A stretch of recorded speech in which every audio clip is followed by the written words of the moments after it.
The great auk is a large seabird that used to be found on some wild coasts of the British Isles, as well as Canada, Greenland, Iceland, the Faroe Islands, and Norway. Sadly, it became extinct in the 19th century. Like the famous extinct dodo bird that lived on the island of Mauritius in the Indian Ocean, it was flightless with poor movement on land. However, it was a great swimmer and could dive very deep in the sea for fish. They were about 8 centimeters tall with little wings just 15 centimeters long.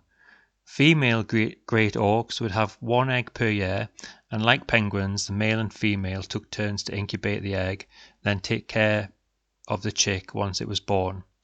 This would take place on crowded nesting grounds with many great auks rearing their young. Its closest living relative is the razorbill, also known as the lesser auk, which, as the name suggests, is almost identical but is smaller than the great auk. At about 38 centimeters in length, it is half the size of great auks. The great auks were known to have colonies on St Kilda in the Outer Hebrides and Papa Westray in the Orkney Islands. They preferred rocky islands with sloping shorelines for access to the sea. Humans hunted the bird for meat, eggs, and down feathers. Bird numbers began to decline, and there were some early examples of conservation laws to try and protect the bird. In 1775, Newfoundland banned the hunting of great auks for feathers and eggs.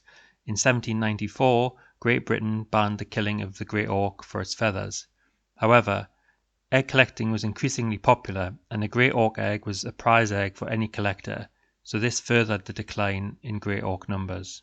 The last great auk living in the British Isles was found on Stack An Armen, St Kilda. It was killed in July 1840. Great auks only survived elsewhere for 12 more years.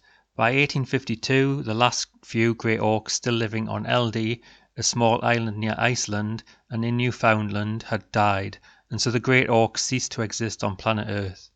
The only place you can see them now is stuffed specimens in museums.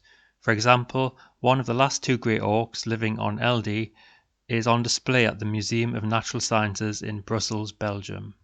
This unique and large seabird of the North Atlantic went from having colonies each said to have hundreds of thousands of birds during the breeding seasons in the 16th century to today just 80 remaining dead taxidermied specimens in display cabinets.